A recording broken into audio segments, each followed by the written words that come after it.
शान्ताकारं भुजगशयनं पद्मनाभं सुरेशं विश्वाधारं गगनसदृशं मेघवर्णं शुभांगं लक्ष्मीकान्तं कमलनयनं योगविरधान्यगम्यं वन्दे विष्णुभवभयहरं सर्वलोकैकनाथम। नमस्कार, आप सभी को आज मैं आषाढ़ अमावस्या की कथा सुना रही हूँ। उसके पहले मैं आषाढ़ अमावस्या के बारे में कुछ बताना चाहती हूँ। आषाढ़ अमावस्या को ही आषाढ़ी अमावस्या कहा जाता है। इसे हल्हारी अमावस्या भी कहते हैं।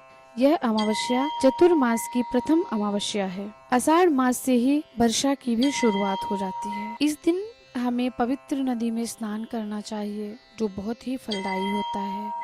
इसमें पितरों का तर्पण भी किया जाता है। पितरों के तर्पण से पितर प्रसन्न होते हैं और हम पर कृपा बनाए रखते हैं। इस दिन हमें दान दक्षिणा अवश्य करना चाहिए। पक्षियों को दाना देना चाहिए, गाय को चारा खिलाना चाहिए, मछलियों को आटे की गोली खिलाना चाहिए इत्यादि। तो अब आइए हम सुनते हैं अमावस्या की कथा। प्राचीन समय में एक गांव में एक ब्राह्मण ब्राह्मणी रहते थे। वे दोनों बड़े सुशील एवं सदाचार से जीवन व्यतीत करते थे, परंतु उनके घर संतान न होने की वजह से वे दोनों बड़े दुखी रहते थे। एक दिन ब्राह्मण ने कहा अपनी पत्नी से, हे सुमुखी, मैं तपस्या के लिए वन में जाना चाहता हूँ। इतना कहकर वह तपस्या के लिए चला गया और वन में जाके कठोर तप करने लगा। कई वर्षों की तपस्या के बाद उसके मन में वैराग्य हुआ और वह सोचने लगा कि अब मुझे नहीं जीना।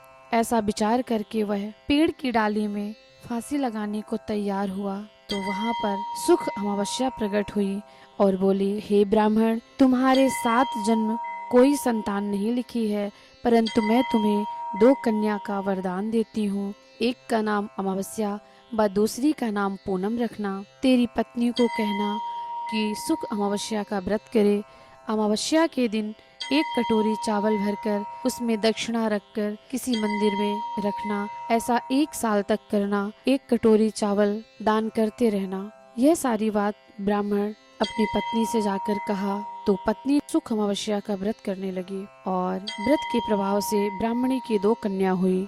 तो उसने एक का नाम अमावस्या व दूसरी का नाम पूनम रखा। कुछ समय बाद दोनों बड़ी हुई। माता पिता ने दोनों का विवाह किया। बड़ी बहन धार्मिक प्रवृत्ति की थी, परंतु छोटी बहन को धर्म पर, भगवान पर कोई विश्वास न था। बड़ी के घर में सुख और समृद्धि थी, पर छोटी के घर में दुख ही दुख था। जब बड़ी बहन को अपनी छोटी बहन की स्थिति के बारे में पता चला तो वह छोटी बहन के घर बहुत साधन लेकर गई और छोटी बहन को कहा, हे बहन, सुख अमावस्या का व्रत करना चाहिए तुम्हें भी और 1 साल तक चावल का कटोरा भरकर दान करना। उसकी छोटी बहन पूनम ने ऐसा ही किया। कुछ दिन बाद उसका घर भी धन धान्य से भर गया और संतान भी हुई उसके। इस प्रकार जो कोई भी सुख अमावस्या का व्रत करेगा उसके घर भी धन समृद्धि और आनंद का वास होगा। बोलो सुख अमावस्या की जय।